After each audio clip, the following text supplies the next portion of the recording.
the scorecard, as it were, of the commentary's reaction to the line in the 29th canto of the Inferno that we're going to be moving toward, is one in which we can watch a solution formed without very much interest. The early commentators don't talk about this line, hardly at all.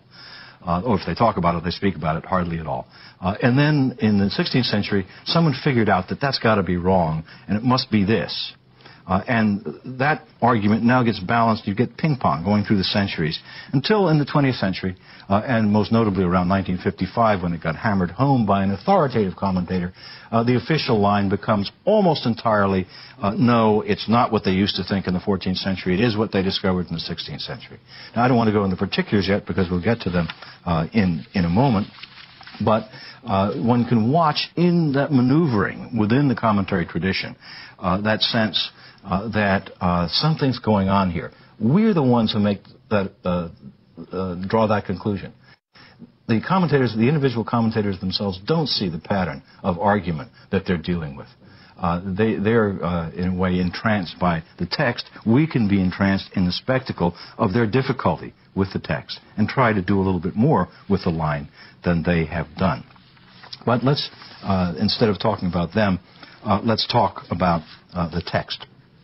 I'll read it to you. The setting is near the very bottom of the Inferno. Dante and Virgil, Dante led by Virgil, that most mysterious choice of guide, a pagan guide in a Christian poem, have penetrated nearly to the bottom of hell.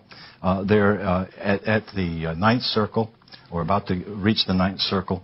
They're at the bottom of the eighth, and the bottom of the eighth, the 10th bolgia, so-called, or pocket, is where the counterfeiters are stored.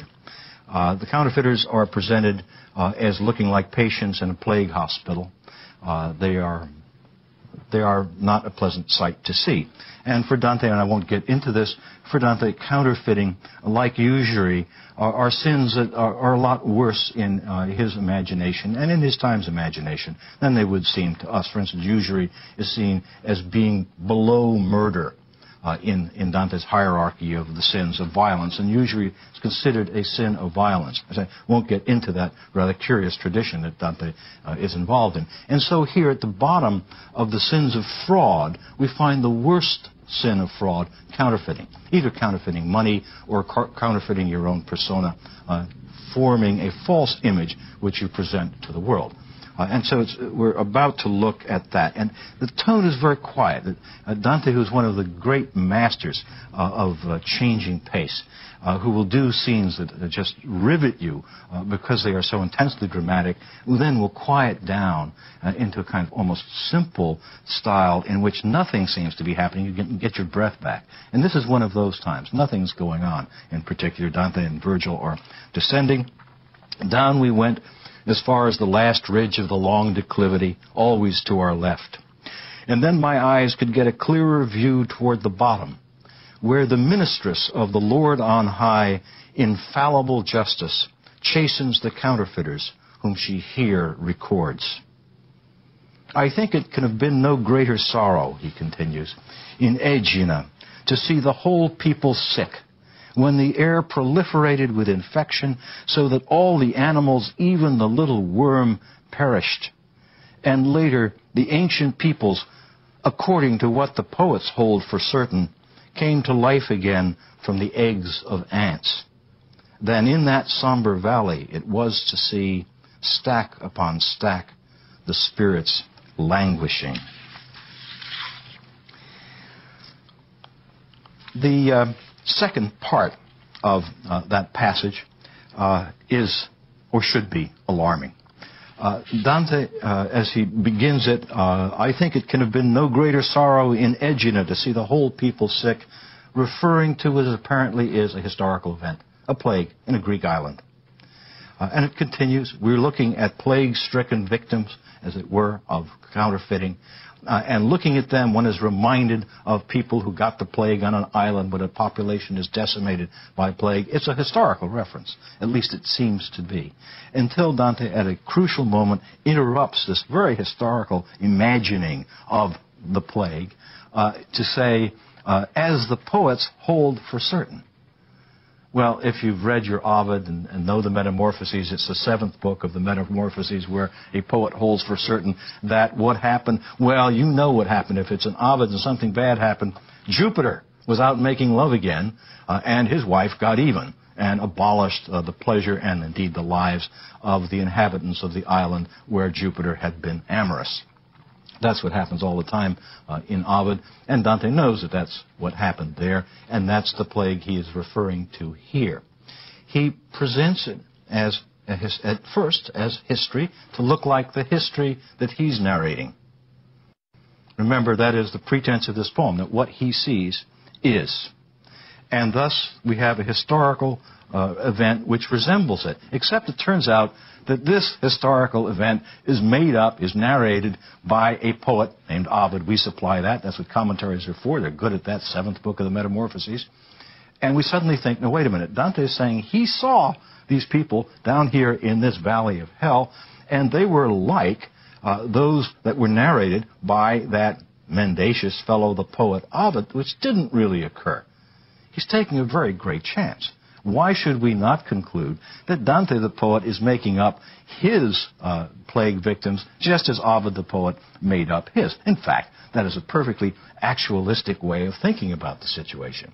And yet Dante, it seems to me, is challenging us to say, no, mine is indeed revealed to me. His was made up by him, as the poets hold for certain.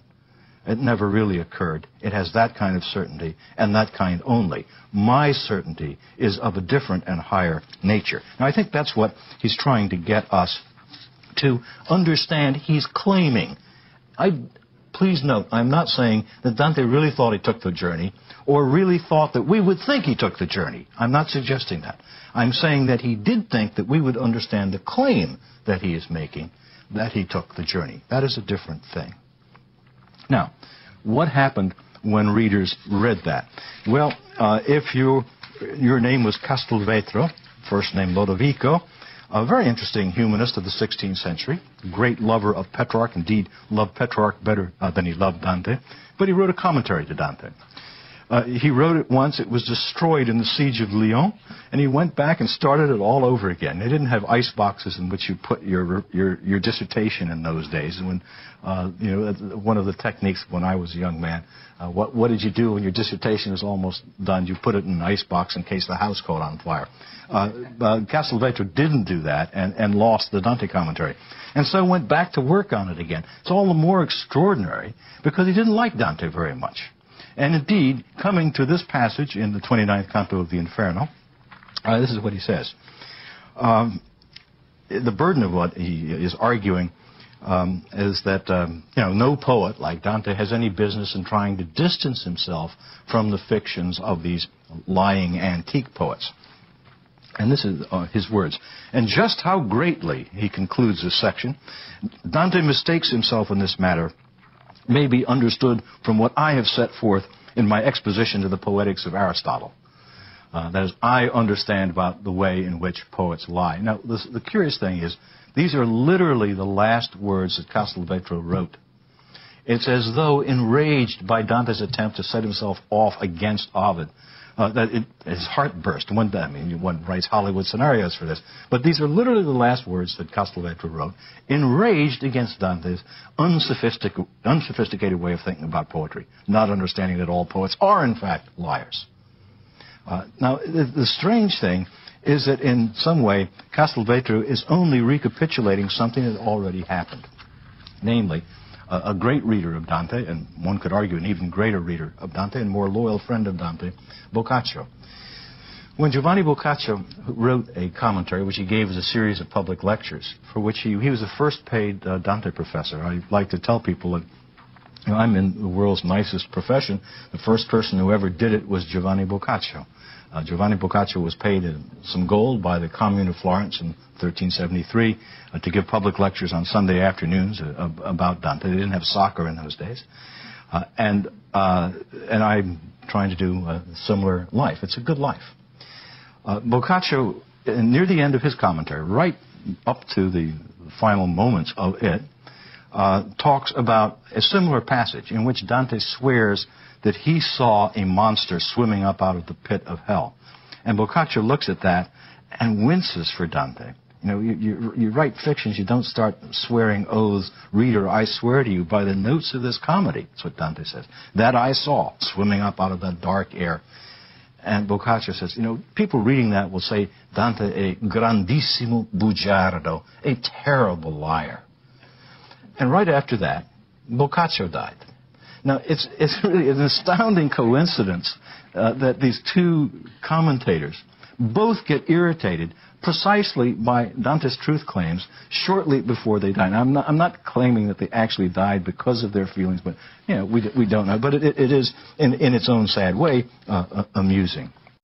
Now, what we're looking at here is the conflict between poetry and truth that poets have had to deal with for a long time. We don't need to go back as far as Plato and know about the war over poetry in the Republic that he proposes, in which the poets will be got rid of as being dangerous to the welfare of the Republic.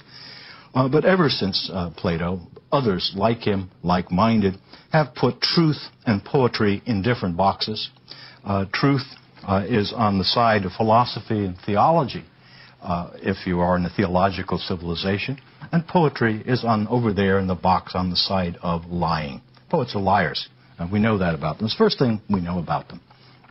That tradition, which moves around to different places in Europe, is remarkably resilient. The poets never seem to put the adversaries away. They're always coming back for more and always telling the poets that the poets are indeed liars. The poets have various ways of responding to the charge, and I will say, in my opinion, they're usually not very good ways of responding to the charge. And in fact, the theologians or the philosophers tend to look better in the argument. I would argue that Dante is a perhaps lone exception, that Dante really understood what the argument was and answered it on its own terms. But we will get to that, I hope, at the end of these remarks. Let's go back to our passage and look at the part of it that really creates enormous difficulties. Dante is peering down in the bottom of that 10th Bolgia, down there where the ministress of the lofty Lord, infallible justice, punishes the counterfeiters whom she registers here. That's a literal translation. I'm looking at the Italian. Now, what does it mean? Down there in the 10th Bolgia, where the ministress of the lofty Lord, infallible justice, punishes down there the counterfeiters. I can understand that, and I think everybody can understand that. Down there in the 10th Bolgia, where we now see God's punishing agency is called justice, and she is the one who is governing the punishment of these sinners who have lost their right to anything better, who have not had faith, who have moved in the wrong direction and now are punished eternally. So down there where, and the ministers of the lofty Lord, infallible justice, all of that I think is understandable. But what's hard to understand is the here part. Punishes the counterfeiters whom she registers here. Where is here?